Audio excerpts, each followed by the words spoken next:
ಅಷ್ಟಮ ಸ್ಥಾನದಲ್ಲಿ ಬರುವಂತಹ ಸಿಂಹರಾಶಿಯವರಿಗೆ ಶನಿಗ್ರಹ ಅಷ್ಟಮ ಸ್ಥಾನಕ್ಕೆ ಬರ್ತಾರೆ. ನೋಡಿ, ಆಕ್ಚುಲಿ ಹೇಳಬೇಕು ಅಂದರೆ ಶನಿಯ ಸಂಖ್ಯೆ 8, ಆದರೆ ಶನಿಗೆ ಆ 8 ಎಂಬುವಂತಹ ಸಂಖ್ಯೆ ಆ ಶನಿಗೆ ಆಗೋದಿಲ್ವಂತ ನೋಡಿ. ಅಷ್ಟಮ ಸ್ಥಾನದಲ್ಲಿ ಶನಿಗ್ರಹ ಬಂದರೆ ಮೃತ್ಯು ಭಯ ಅಂತ ಹೇಳುತ್ತೆ. ಇದು ಸಿಂಹರಾಶಿವರಿಗಿದೆ. ಸಿಂಹರಾಶಿವರಿಗೆ ಈಗ ಮೃತ್ಯು ಭಯ ಜಾಸ್ತಿ ಇರುತ್ತೆ.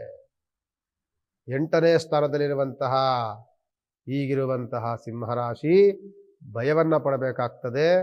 ಏನಕ್ಕೆ ಭಯ ಪಡ್ತಾರೆ ಅಂತಂದರೆ ಆರೋಗ್ಯದಲ್ಲಿ ವ್ಯತ್ಯಾಸ, ಆಯಸ್ಸಿಗೆ ವ್ಯತ್ಯಾಸ, ಆರೋಗ್ಯದಲ್ಲಿ ಏರುಪೇರುಗಳು, ಸಣ್ಣ ಪುಟ್ಟ ಹೋಗಬೇಕಾದ್ರೆ ಸಣ್ಣ ಪುಟ್ಟ ಅವಘಡಗಳು, ಆಕ್ಸಿಡೆಂಟ್ಗಳಾಗುವಂಥ ಸಾಧ್ಯತೆಗಳು, ಏನಾದರೂ ದೇಹದ ಅಂಗಾಂಗಗಳಲ್ಲಿ ಪೆಟ್ಟುಗಳನ್ನು ಮಾಡಿಕೊಳ್ಳುವಂಥ ಸಾಧ್ಯತೆಗಳು, ಹಾಸ್ಪಿಟಲ್ಗಳಿಗೆ ಹೋಗಿ ಹಣಕಾಸನ್ನು ದುಂದುವೆಚ್ಚ ಮಾಡುವಂತಹ ಕಾಲಘಟ್ಟಗಳು, ಸಣ್ಣ ಸಣ್ಣ ಆರೋಗ್ಯದ ವ್ಯತ್ಯಾಸವೂ ಸಹ ನಮಗೇನೋ ಆಗ್ಬಿಡುತ್ತೇನೋ ಅನ್ನುವಂತಹ ಭಯದ ಕಲ್ಪನೆಯನ್ನು ಕೊಡುವಂತಹ ವಾತಾವರಣಗಳನ್ನು ಶನಿ ಅಷ್ಟಮದಲ್ಲಿರುವಂಥ ಶನಿಗ್ರಹದಿಂದ ಬರುತ್ತೆ.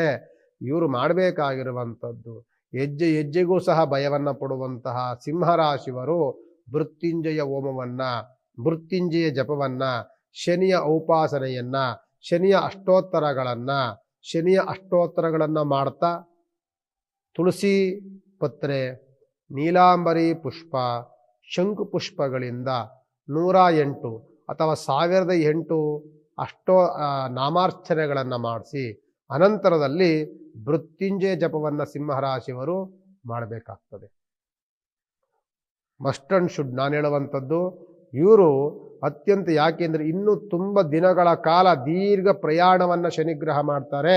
ನಿಮ್ಮ ಜೊತೆಯಲ್ಲಿಯೇ ಸುಮಾರು ದೀರ್ಘಕಾಲಗಳ ಪ್ರಯಾಣವನ್ನು ಮಾಡೋದ್ರಿಂದ ಸಿಂಹರಾಶಿಯವರು ಸಣ್ಣ ಪುಟ್ಟ ತೊಂದರೆಗಳನ್ನು ಸಹ ಭಯಪಡುವಂಥ ವಾತಾವರಣದಲ್ಲಿರುವಂಥ ಸಿಂಹರಾಶಿಯವರು ಮೃತ್ಯುಂಜಯ ಜಪವನ್ನು ಮಾಡಲೇಬೇಕು.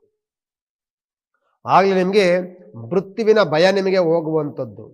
ಇಲ್ಲವಾದಲ್ಲಿ ಮೃತ್ಯುವಿನ ಭಯದಲ್ಲಿಯೇ, ಆರೋಗ್ಯದ ಭಯದಲ್ಲಿಯೇ, ಆಯಸ್ಸಿನ ಭಯದಲ್ಲಿಯೇ ಕಾಲ ಕಳೆದು ಆ ಜಿಗುಪ್ಸೆ, ಆ ದೇಹ ಅದ ಭಯದ ವಾತಾವರಣಗಳಿಂದಲೇ ನಿಮಗೆ ತುಂಬ ಅವಘಡಗಳು, ತುಂಬ ವ್ಯತ್ಯಾಸಗಳು, ಜೀವನದಲ್ಲಿ ಏರುಪೇರುಗಳು ಆಗುವಂಥ ಸಾಧ್ಯತೆಗಳು ಸಿಂಹರಾಶಿಗೆ ಬರುತ್ತೆ.